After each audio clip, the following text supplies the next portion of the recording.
দেশে দেশে গে বেড়াই তোমার নামের গান, হে খোদায় যে তোমারি হুকুম তোমারি ফরমান। আসসালামু আলাইকুম রহমতুল্লাহ। সুপ্রিয় দর্শক, এটিএন বাংলার মাহে রমজানের বিশেষ আয়োজন পেট্রোল পাম্প ও বিজি ফ্লো নিবেদিত বিজ্ঞানময় আল কোরআনে আপনাদের স্বাগত জানাচ্ছি আমি Ibrahim Khalil, powered by Halda valley, co-sponsor SARM। আজ যে পর্বটি আমরা করছি তাতে আলোচনা করব এমন একটি কিট নিয়ে অনেক মানুষই যেটি পছন্দ করেন না, কেউ কেউ ভয় পান, ঘৃণাও করেন, বাট আল্লাহ রাব্বুল আলামিন সৃষ্টি করেছেন তার সৃষ্টি শৈলীর নিপুণ নিদর্শন হিসাবে। আমরা কথা বলবো আল কোরআন ও বিজ্ঞানে মাকড়।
জগন্নাথ বিশ্ববিদ্যালয়ের প্রাণীবিজ্ঞান বিভাগের শিক্ষক জনাব মোহাম্মদ সাখাওয়াত হুসাইন।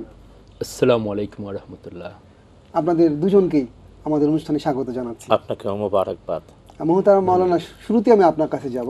আমি শুরুতে বলছিলাম যে মাকড়সা অনেক মানুষের প্রিয় প্রাণী না, অনেকে ভয়ও পায় এবং অনেকে পছন্দ করে না। এমন একটি প্রাণীকে আল্লাহ রাব্বুল আলামিন কেন সৃষ্টি করেছেন?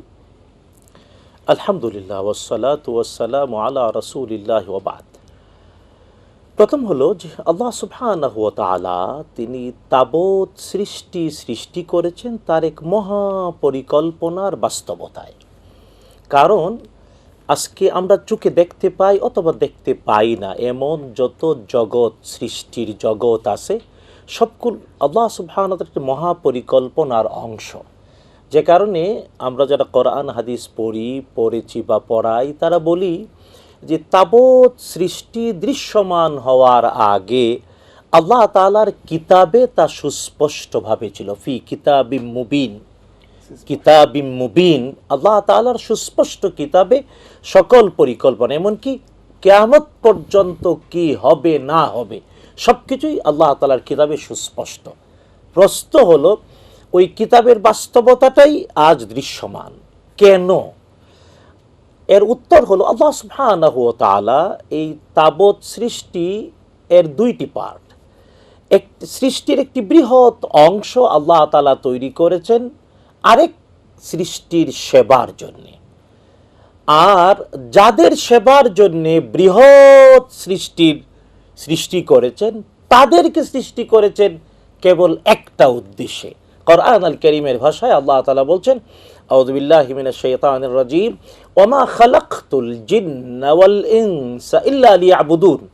মানব আর দানব, মানব এবং জিনকে আল্লাহ তাআলা সৃষ্টি করেছেন কেবল তার ইবাদতের জন্য, আর এই মানুষ আর জিন তাদের কল্যাণের জন্য তাবৎ সৃষ্টিকে আল্লাহ তাআলা সৃষ্টি করেছেন। কোরআনের ভাষায় খালাকা লাকুম মা ফিল আরদি জামিআ। তাবৎ সৃষ্টি যা দেখতে পাও সব কিছুই হে মানুষ এবং হে জিন তোমাদের সেবার জন্য। সুতরাং এক কথায় আপনার প্রশ্নের জবাব, যদিও অনেকে মাকড়সা ভয় পায়, মাকড়সা পছন্দ করে না, কিন্তু জানা উচিত এর মধ্যে এমন কিছু কল্যাণ রয়েছে যা মাকড়সা না হলে ওই কল্যাণটা আমরা পেতাম না। সুবহানাল্লাহ। তাই এই পৃথিবীর তাবৎ সৃষ্টি মানুষ আর জিনের কল্যাণে, মাকড়সাও আমাদের কল্যাণেই নিবেদিত। এখন কল্যাণটা বের করে আল্লাহ তাআলাকে সেজদা করা, এটা আমাদের দায়। অনেক ধন্যবাদ মোহতারাম, আপনি চমৎকার বলেছেন যে আল্লাহ রাব্বুল আলামিন আমাদের কল্যাণের জন্যই এই কীটটি সৃষ্টি করেছেন। আমরা প্রাণীবিদের কাছে যাই, প্রাণী বিজ্ঞানের দৃষ্টিভঙ্গিতে আপনি বলুন যে মাকড়সা আমাদের প্রকৃতিতে আমাদের জন্য কি কি ধরনের কল্যাণ নিয়ে আসে? মাকড়সাকে আমরা সাধারণত যে কোনো মাকড়সা দেখলেই মাকড়সা বলি, কিন্তু এই ছোট্ট প্রাণীটিরও পৃথিবীতে প্রায় 50,000 প্রজাতি আছে। সুবহানাল্লাহ। কারণ এটা একটা ক্লাস, একটা শ্রেণীর আওতায়, অ্যারাকনিডা শ্রেণী, সেটার আওতায় এই যে 50,000 প্রজাতি আছে, আমাদের দেশেও কয়েক হাজার প্রজাতি হয়তো বিদ্যমান আছে। আমাদের এটা পুরোপুরি এখন পর্যন্ত সবগুলো আমরা আইডেন্টিফাইও করতে পারিনি।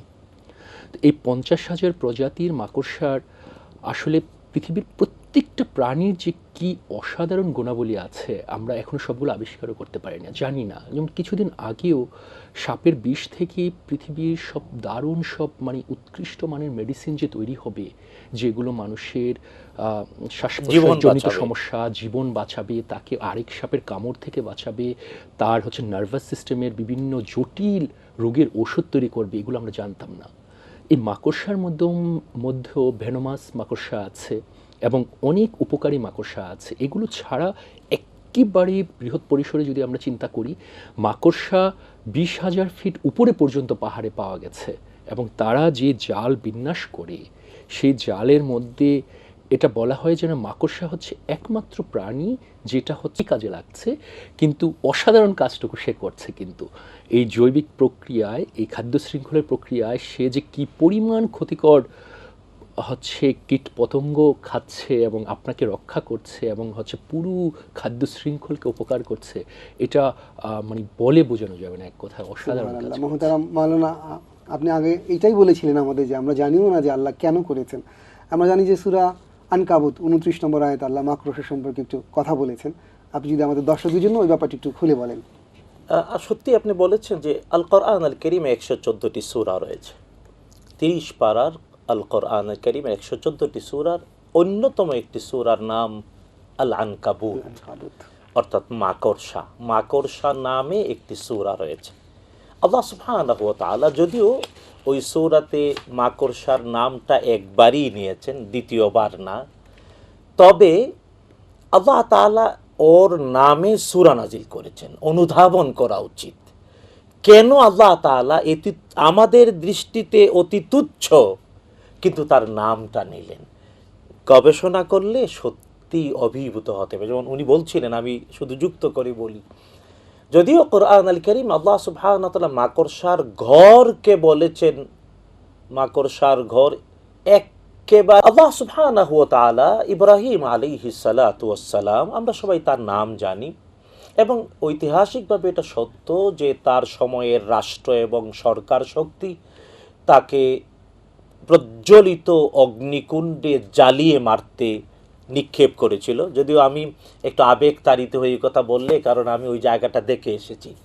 তুরস্কের শানলিউরফা শহরে আজও আস্ত 2 পাথরের খুঁটি দাঁড়িয়ে রয়েছে, যে আস্ত পাথরের খুঁটির উপরে চরকি বানিয়ে ইব্রাহিম আলাইহিস সালাতু ওয়াস সালামকে প্রজ্বলিত অগ্নিকুণ্ডে নিক্ষেপ করা হয়েছিল। কিন্তু সিরাতের কিতাবে মানে ঐতিহাসিকগণ সূত্রের ধারাবাহিকতায় বিশুদ্ধ বলেছেন যে 2টি প্রাণী তখন ইব্রাহিম আলাইহিস সালামের প্রজ্বলিত অগ্নিকুণ্ডের ব্যাপারে একটা করেছে সহযোগিতা আগুন প্রজ্বলিত করতে, আরেকটা আগুনকে নিপাতে সাহায্য করেছে, এবং এটা এদেরই অবদানের কথাটাও ভুলে যাওয়া হয় নাই। যে প্রাণী প্রজ্বলিত অগ্নিকুণ্ড নিবানোর জন্য সাহায্য করেছে, মানে তার অবস্থান থেকে, তার নাম ছিল ব্যাং। যে কারণে হাদিস শরীফে আসছে অকারণে ব্যাং হত্যা করা যাবে না। ব্যাঙের আরবি হলো দিফদা, দাফা দেয়। কোরআনে কারীমে এর নাম আসছে দিফদা, মানে হলো ব্যাং, বহু বচনে দাফা দেয়। তো ব্যাং মানে পানি দিয়ে আগুন নিভানোর চেষ্টা করেছে। ইব্রাহিম আলাইহিস সালাম সেই প্রজ্বলিত অগ্নিকুণ্ড। অপরদিকে টিকটিকি টিকটিকি সে ফু দিয়ে আগুনটা আরো প্রজ্বলিত হোক চেয়েছে, যে কারণে বুখারীর হাদিস দ্বারা প্রমাণিত টিকটিকি মারাটা সওয়াবের কাজ। মানে আমি বলছি ঐতিহাসিক বাস্তবতায়। হ্যাঁ, আমরা গল্পের মতো জানি এই মাকড়সা মুহাম্মদুর রাসূলুল্লাহ সাল্লাল্লাহু তাআলা আলাইহি ওয়াসাল্লাম তিনি মক্কায় জন্ম নিলেন, বেড়ে উঠলেন, সমাজের লোকজন তাকে আমানতদার, সত্যবাদী বলে ঘোষণা করলো। যদিও ওই দুইটি গুণ ব্যতিক্রমী কিছু হওয়ার কথা ছিল না, কিন্তু তার ওই সমাজে সবাই ছিল মিথ্যুক, তিনি একাই ছিলেন সত্যবাদী। সবাই ছিল আমানতের খেয়ানতকারী, তিনিই ছিলেন আমানত সংরক্ষণকারী, আমানতদার। কিন্তু তিনি যখন তাওহীদের দাওয়াত দিতে লাগলেন, এক আল্লাহ তাআলার দিকে আহ্বান করতে লাগলেন, সবাই শত্রু হয়ে গেল। এমনকি তাকে হত্যার মতো দুঃখজনক বেদনাদায়ক সিদ্ধান্ত তারা নিল শয়তানের প্রত্যক্ষ প্ররোচনায় দারুন নাদওয়াতে বসে। তখন আল্লাহ তাআলার নির্দেশে মুহাম্মদুর রাসূলুল্লাহ সাল্লাল্লাহু তাআলা আলাইহি ওয়াসাল্লাম তিনি তার 53 বছরের স্মৃতি বিজড়িত প্রত্যেক ভিটে মাটি থেকে হিজরত করতে চাইলেন। কিন্তু তখন কৌশল হিসেবে সৌর পর্বতের গুহায়, যেটা মাটি থেকে সাধারণ লেভেল থেকে 10,000 ফুট উপরে, সেখানে রাসূলুল্লাহ সাল্লাল্লাহু আলাইহি ওয়াসাল্লাম আশ্রয় নিলেন। এবং এটা ঐতিহাসিকভাবে প্রমাণিত যে তারা গুহার ভিতরে ঢুকার পর মাকড়সা জাল বলল। তো ওরা বলল যে যদি কেউ ঢুকতো তাহলে মাকড়সার জাল তো ছিন্ন হয়ে যেত। দেখেন এই মাকড়সা, এটা ঠিক প্রাণীবিদ্যার বাস্তবতায় আমরা এখনো খুঁজে পাইনি আরো কত উপকার করে। যতটুকু শুনলাম যে আমাদের পরিবেশ এর ব্যালেন্স রক্ষা করে এই ছোট্ট একটা প্রাণী, যদিও তার জীবন চক্রটাও আমাদের জন্য শিক্ষণীয়। আমি প্রসঙ্গত বলি, ভুল হলে বলবেন উনি। মাকড়সা এমন এক প্রাণী যে বাচ্চা জন্ম দিলে ওর বাচ্চারা ওকে খেয়ে ফেলে, তাই কি? কিছু সকল প্রজাতি না, কিন্তু একটা প্রজাতি যে বাচ্চা জন্ম দেয় আর বাচ্চারা তাকে খেয়ে বড় হয়ে ওঠে, আর বাচ্চা উত্তরাধিকার জন্ম দিয়ে নিচে নিঃশেষ হয়ে যায় মাকড়সা।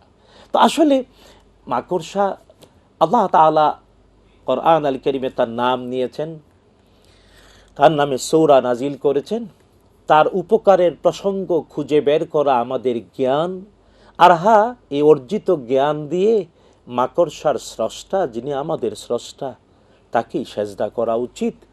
মাকড়সার কল্যাণ এত যে সে শত্রু থেকে মহাসত্যকে বিজয়ের সাহায্যকারী সৈনিক বটে।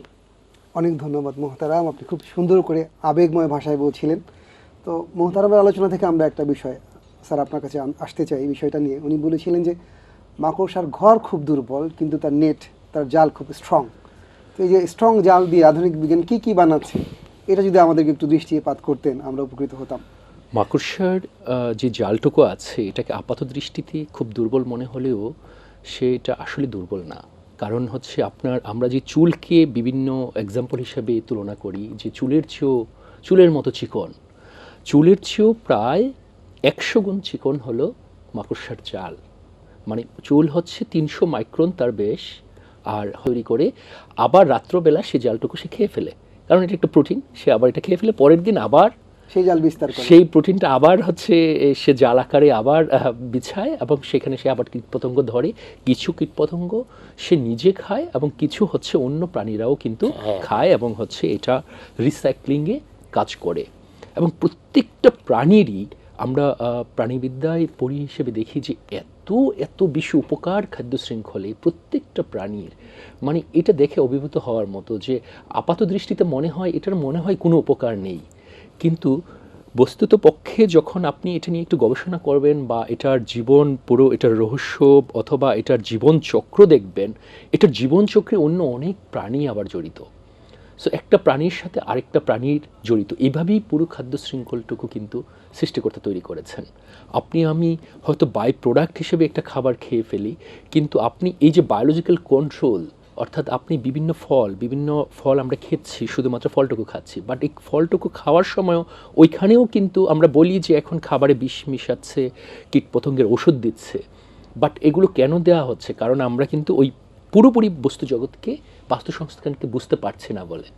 কারণ ওইখানেও বায়োলজিক্যাল কন্ট্রোল আছে, অর্থাৎ এই মাকড়সা এত পরিমাণে ক্ষতিকর কীটপতঙ্গ ধ্বংস করে খায়, এটা যদি ভালো করে স্টাডি করা যায়, আপনি দেখা যাবে যে এইটা বায়োলজিক্যাল কন্ট্রোল হিসেবে কাজে দিচ্ছে, সেখানে আপনাকে ন্যাচারাল কোনো স্প্রে করতে হচ্ছে না।